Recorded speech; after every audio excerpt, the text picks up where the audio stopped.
Assalamualaikum warahmatullahi wabarakatuh. Hamdan wa syukran lillah, salatan wa salaman daimaini mutalazimaini ala rasulillah Nabiyyina Muhammad ibn Abdillah wa ala alihi wa sahbihi wa mawalah. La hawla wa la quwata illa billah. Amma ba'du, subhanaka la ilma lana illa ma 'allamtana innaka antal alimul hakim. Pemirsa, sahabat garis di mana saja berada, apa kabar? Semoga kesehatan, kesempatan, dan kemudahan senantiasa Allah berikan kepada kita.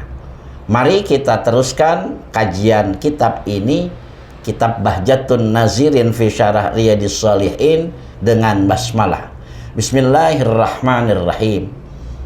Pemirsa, sahabat garis yang saya cintai, jangan lupa subscribe, like, dan share dalam kajian kita sehingga memberikan manfaat buat kita bersama. Kami mendoakan kepada pemirsa sahabat garis, semoga bagi kita diberikan kemudahan di dalam berbagai aktivitas.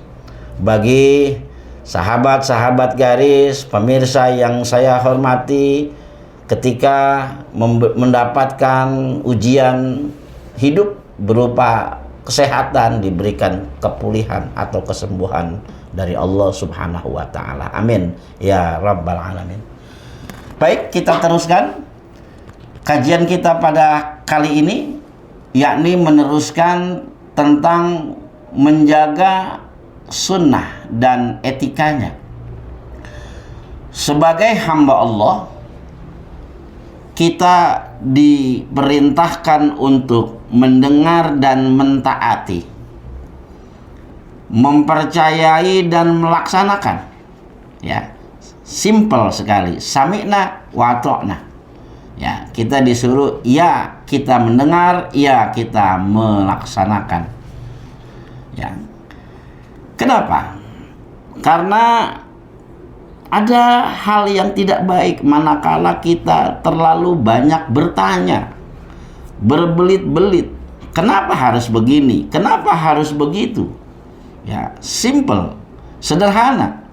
Kita hanya disuruh untuk mendengar, kami mendengar dan kami taati. Ya. Sebab terdapat dalam hadis Nabi kita Muhammad SAW tentang orang-orang yang banyak bertanya, yang akhirnya Allah Subhanahu wa Ta'ala binasakan mereka. Mari kita perhatikan hadis Nabi. Yang pertama dari Abi Hurairah radhiyallahu an, bahwasanya Nabi bersabda, da'uni ma taraktum fa innama ahlaka man kana qablakum kathratu su'alihim wa ikhtilafuhum ala anbiya'ihim fa idza nahaitukum an syai'in fajtanibuh wa idza amartukum bi syai'in fa'tu minhu mastata'tum. Hadis riwayat Bukhari Muslim. Di hadis ini Nabi bersabda,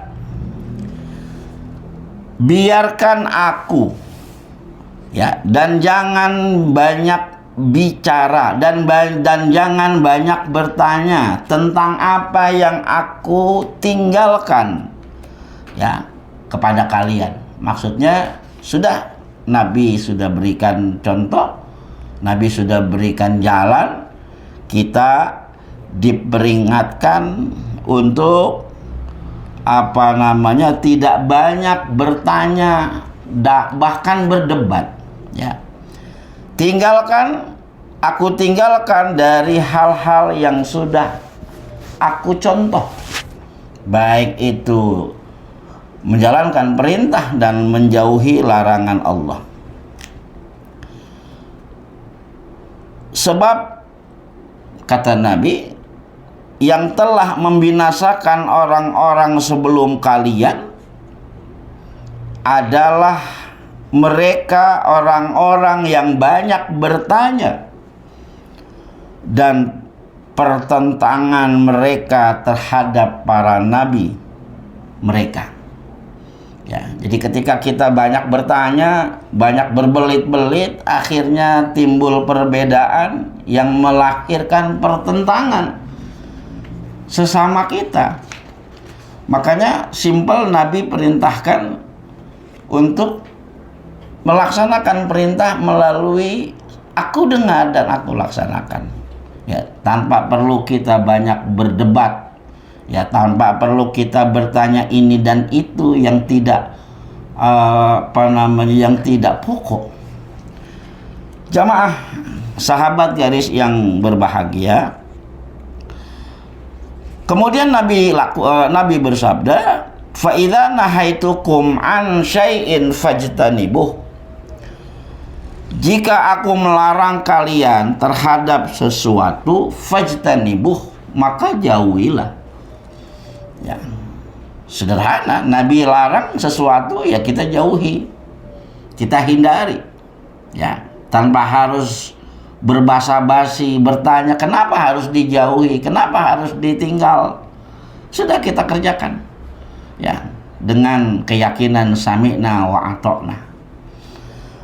Dan jika aku melarang kalian, dan jika aku perintahkan kalian tentang sesuatu, wa idza amartukum bi syai'in fa'tu minhu mastata'tum, maka lakukanlah itu sesuai dengan kemampuan kalian.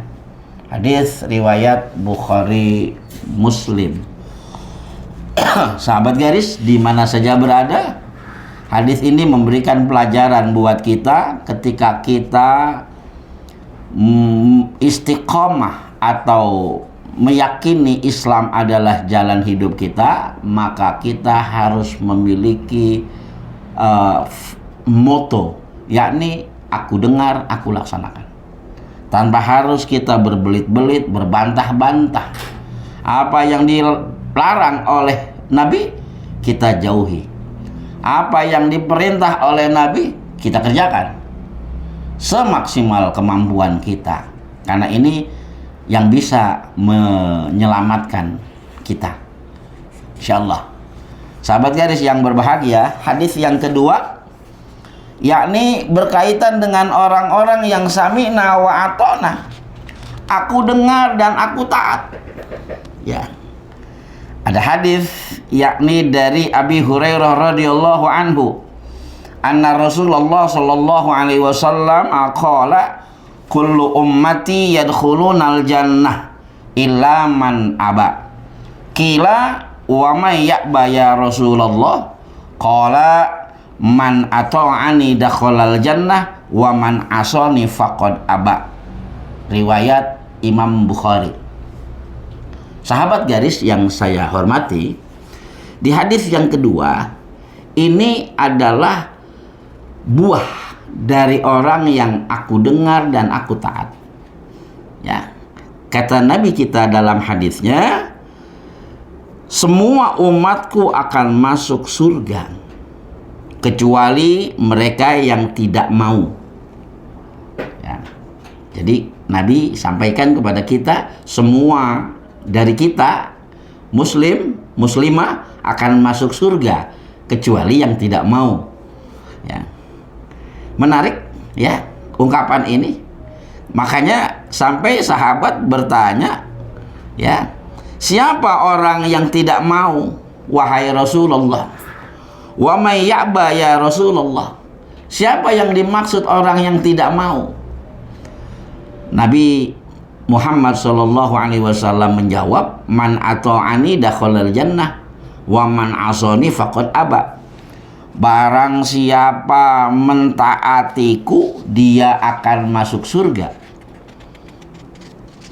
Adapun barang siapa yang durhaka atau enggan melaksanakan perintahku, berarti dia tidak mau masuk surga.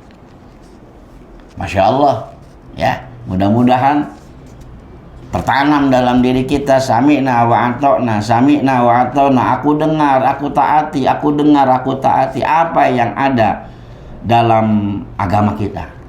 Ya, karena pasti perintah yang Nabi sampaikan mendatangkan kebaikan buat kita. Dan pasti larangan yang Nabi larang akan mendatangkan keburukan buat kita. Mudah-mudahan kita termasuk orang-orang yang masuk surga. Amin ya rabbal alamin. Sahabat gadis yang saya hormati, kemudian di hadis yang lain mengenai perintah menjaga sunnah dan adab atau etikanya, yakni dari Abi Muslim wakila Abi Iyas Salama bin Amrin bin Aqwa radhiyallahu anhu, anna rajulan akala inda Rasulillahi sallallahu alaihi wasallam bishimali faqala qul biyaminika qala la astati qala la astati ma mana'ahu illal kibru fama rafa'aha ila fih, riwayat Imam Muslim. Pemirsa sahabat garis, hadis ini berkaitan dengan menjaga etika sunnah. Ya. Etika sunnah yang dimaksud dalam hadis ini berkaitan dengan makan. Bagaimana adab kita, etika kita ketika makan. Ya. Bahwasanya ada seorang yang makan di sisi Rasul Shallallahu Alaihi Wasallam dengan tangan kirinya. Anna rajulan akala inda Rasulillah bishimalih. Ada seseorang makan dekat dengan Nabi dengan tangan kiri.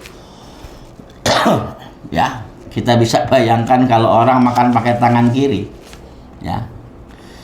Maka Nabi bersabda, Nabi perintahkan orang tersebut, ya, makanlah dengan tangan kananmu. Nah, ini menjaga etika, menjaga sunnah, ya, dengan etika. Ya, jadi kita makan ya tangan kanan, tangan kiri tidak perlu ikut. Ya, makanlah dengan tangan kananmu. Akan tetapi orang tersebut menjawab, aku tidak bisa. Mungkin karena kebiasaan, ya, makan dengan tangan kiri. Dari sejak kecil sampai dewasa makan dengan tangan kiri sehingga sulit pakai tangan kanan. Ya, beliau menyatakan, kamu tidak akan pernah bisa. Sungguh tidak ada yang menghalangi menggunakan tangan kananmu kecuali kesombongan. Sahabat garis, Nabi ingatkan orang tersebut, kamu tidak akan bisa pakai tangan kananmu karena ada kesombongan dalam dirimu. Ya, Masya Allah, kita sebagai umat Nabi ditegur, ya, ketika kita makan dengan tangan kanan, tangan kiri terus menerus tanpa ada pengecualian. Boleh jadi karena ada kesombongan dalam diri kita. Na'udzubillah min dzalik. Akhirnya orang tersebut tidak bisa mengangkat tangannya ke mulutnya. Masya Allah, luar biasa, ya. Pengaruh dari apa yang Nabi perintah, apa yang Nabi larang berpengaruh langsung kepada yang bersangkutan. Orang tersebut tidak bisa mengangkat tangan ke mulutnya lantaran ada kesombongan dalam dirinya. Ini adalah menjaga etika. Ya, kita banyak sekali mendapatkan pelajaran tentang sunnah dan etikanya. Makan dengan tangan kanan, minum dengan duduk, ya. Kemudian memulai sesuatu dengan basmalah, mengakhiri sesuatu dengan hamdalah. Ini adalah etika ataupun menjaga etika sunnah Nabi kita Muhammad SAW. Mudah-mudahan kita bisa lakukan dari hal yang kecil, dari hal yang ringan, mengikuti sunnah Nabi kita Muhammad SAW. Semoga bab ini menjadi motivasi kita untuk mengamalkannya. Amin ya rabbal alamin. Pemirsa, sahabat garis di mana saja berada, ini yang kita bahas. Semoga ada manfaat buat kita dalam menjalani kehidupan kita sehari-hari. Barakallahu fikum. Mari kita akhiri dengan hamdalah. Alhamdulillahirabbil alamin. Assalamualaikum warahmatullahi wabarakatuh.